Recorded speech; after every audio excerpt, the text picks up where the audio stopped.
পটুয়াখালীর রাঙ্গাবালী উপজেলায় দাখিল পরীক্ষায় অনিয়মের অভিযোগে ১৪ জন শিক্ষার্থীকে একদিনের জন্য সাসপেন্ড করা হয়।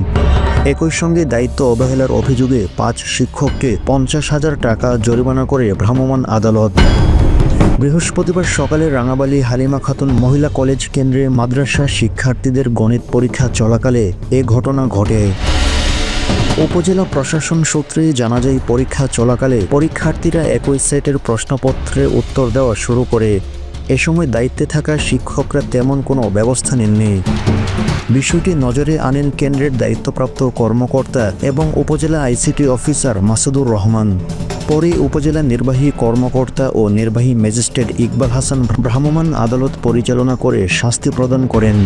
শাস্তিপ্রাপ্ত ৫ শিক্ষক হলেন রাঙ্গাবালী নেসারিয়া দাখিল মাদ্রাসার আব্দুল কুদ্দুস, কাসিয়া বুনিয়া আসমত আলী দাখিল মাদ্রাসার সুহেল রানা ও জাকির হোসেন, পশ্চিম গাববুনিয়া দাখিল মাদ্রাসার মাহমুদুল হাসান ও মোহাম্মদ সোহাগ।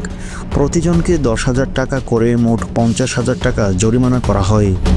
রাঙ্গামালী উপজেলা নির্বাহী কর্মকর্তা ইকবাল হাসান জানান, অনিয়মের অভিযোগে ১৪ জন শিক্ষার্থীকে একদিনের জন্য সাসপেন্ড ও দায়িত্ব অবহেলার অভিযোগে ৫ শিক্ষককে ৫০,০০০ টাকা জরিমানা করা হয়।